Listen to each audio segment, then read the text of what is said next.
quick question from our community. How do you make yourself feel okay with taking time off and having a break?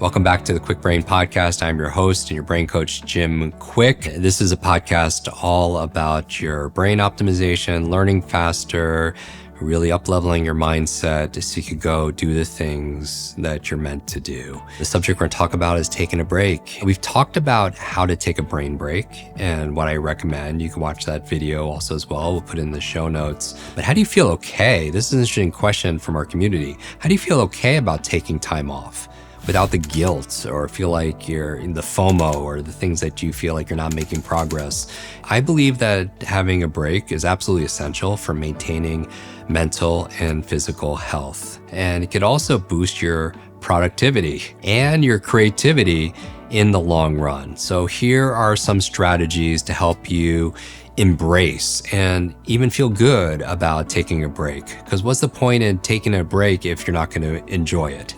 If your mind's going to be still thinking about all the things that you are not doing or have to do. So first, let's start with recognizing the benefits. Understanding that taking breaks is not a luxury. It really is a necessity for greater performance, for high performance. Breaks, and what can they do? I mean, it's kind of common sense. They could prevent burnout. They could reduce mental fatigue. They can improve your concentration. They can enhance your ability to solve problems, to be more creative. Knowing these benefits, starting out with the why, can help shift your perspective on the value of rest and recovery. For me, it's one of those things where you stretch and then you stabilize and then you stretch again, but you have to stabilize. You could go out there and reach, but you also have to recover and then repeat. You reach, you rest, and then you repeat. Another thing that I'm thinking about to help you to enjoy it and also get the most out of it is to schedule your downtime. Treat breaks and time off as a non-negotiable. Like, these are appointments with who?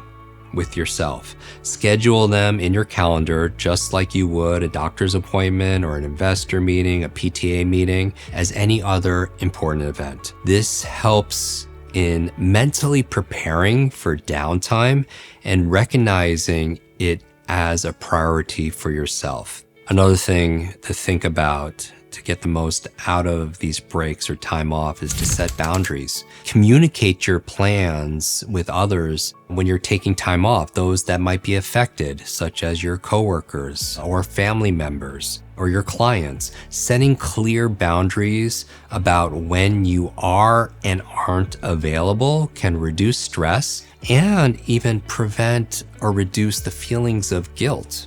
What I would recommend, if this resonates with you, is a gradual start. It might be difficult to take a week vacation if that's not something that you're used to. So I would recommend a gradual start. Start small. This could mean taking short breaks, like a brain break throughout the day, to move, to hydrate, to get some sun, to get some nature, do some breathing. Or it could be planning a day off every few weeks. Gradually increasing your downtime can help ease any discomfort you might feel about stepping away from your responsibilities. And then, what are you doing during your break? Plan activities you enjoy during your time off. You've heard me say this before for years, that sometimes we're burnt out because we're doing too much. Sometimes we're burnt out not because we're doing too much, but we're doing too little of the things that make us come alive, that nourish our body and our soul. Maybe it's dance or going to a comedy club, or, again, nature is kind of my go-to, spending time with loved ones, or simply relaxing. Doing things that make you happy can reinforce the positive aspects of taking breaks. Even if you're going to binge watch something, you could do it without guilt because you're doing this as a time to recover, right? And choose the things that most interest you, that nourish you. Another recommendation that has worked for me, and I recommend to clients, is to reflect. What does that mean? You reflect on your experiences. After taking a break, reflect on how you feel. Often you'll notice that you feel hopefully more refreshed and more driven, more productive, which can reinforce the importance of that rest, that recovery time. Another thought to think about is mindfulness. And we've done many podcast episodes about this. Mindfulness and acceptance. What do I mean? Practice being present during your breaks. This helps in truly disconnecting from work, from other responsibilities, and making the most of your well-earned downtime. Accept that it's perfectly okay, and in fact, sometimes very beneficial to be able to rest.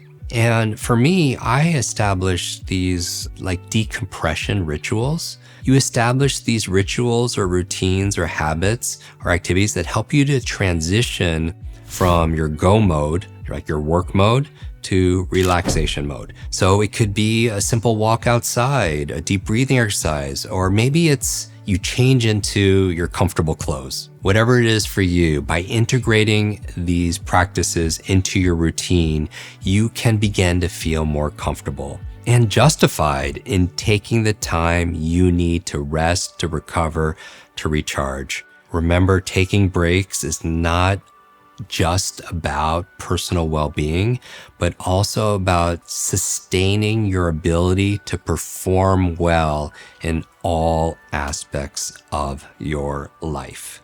Hope you enjoyed this episode. I'm your brain coach and the host of the Kwik Brain podcast, Jim Kwik. Remember this. You've heard me say this before, that your life is like an egg, that if an egg is broken by an outside force, life ends, but if it's broken by an inside force, life begins. And great things begin on the inside. But what you nourish flourishes. You nourish your mind, you nourish your body, you nourish your spirit, and it flourishes. So take time, make time, create magic. Please like, share, comment on this video. Make sure you leave a review if it's possible. It's the greatest compliment you could give us. I want to thank you for listening to this episode. I look forward to seeing you in the next one. And until then, remember to be limitless.